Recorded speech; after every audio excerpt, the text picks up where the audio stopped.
Mix wedding এ যাওয়া allowed আছে নাকি, যদিও তারা আমার অনেক ক্লোজ ফ্যামিলি থাকে?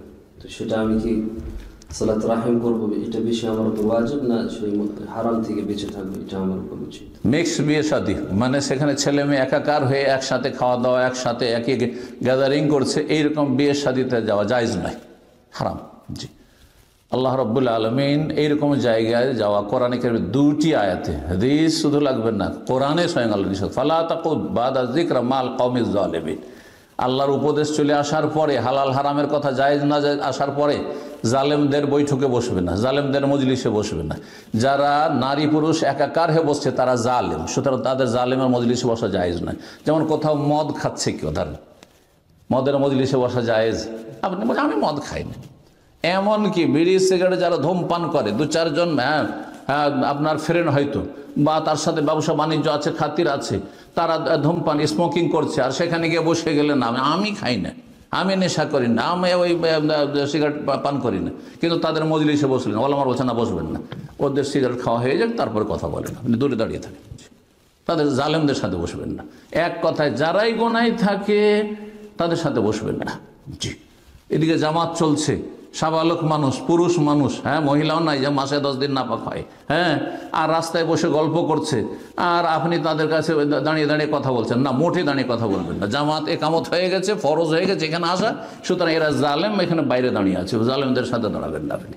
আশা করি ফর্মুলা বুঝছেন। জি, এই জন্য যেখানে আপনার নারী পুরুষ একাকার হয়ে বিবাহ শাদী হোক অথবা যে কোনো জায়গায় হোক, গ্যাদারিং হোক, যেখানে একাকার হয়ে যাচ্ছে সেখানে যাওয়া হারাম, জায়েজ নয়, এবং এইরকম কাজে সহযোগিতা জায়েজ নয়।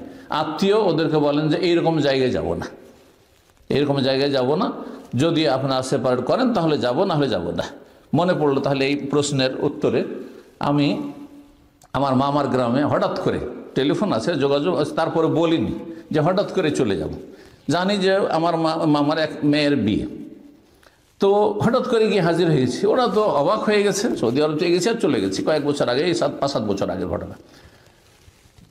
তখন পর্যন্ত তাদের বিয়ে, আমাদের যেটা একটু লেট হয়েছে, বিয়ে পড়ানো হয়ে গেছে, তারপরে কিছু একটু উপদেশ নসিহত দিয়ে দিলাম, আর তারপর খাওয়া দাওয়ার জন্য ডেকেছে। সুবহানাল্লাহ, খাওয়া দাওয়ার জন্য দেখি যে প্যান্ডেল লাগানো হয়েছে, সেখানে দেখছি এক পাশে কিছু মহিলা খাচ্ছে, এক পাশে পুরুষ।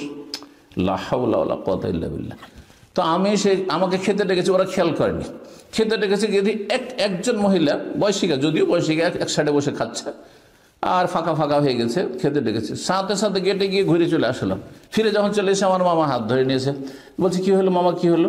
আমি বললাম যে এইভাবে আপনি খাওয়াচ্ছেন, হ্যাঁ এটা তো আমি কল্পনা করতে পারিনি, নামাজি মানুষ। তো বলছে আমি এটা খেয়াল করিনি। খেয়াল করেননি আর এইভাবে হচ্ছে?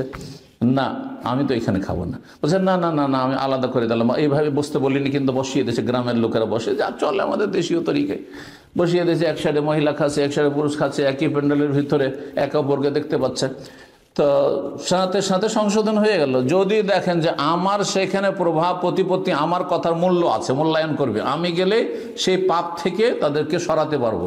তারা মিক্সিং করছে, তাদেরকে আলাদা করে দিতে পারবো, তাহলে যাবেন, আপনার আত্মীয় যাবেন সেখানে। কারণ অন্যায় কাজে প্রতিবাদ করা এটি ফরজে কিফায়া, হয়তো আপনারও ফরজ, আপনার চাইতে ভালো কেউ নেই। কিন্তু যদি দেখা যায় না, সেখানে গিয়ে তাদের কাছে আমি দুর্বল, হ্যাঁ ওদেরটাই ঠিক থাকবে, আমাকে ওখানে চুপচাপ বোবার মতো বসে থাকতে হবে, তাহলে যাওয়া জায়েজ নয়। জি, বারাকাল্লাহ ফিক।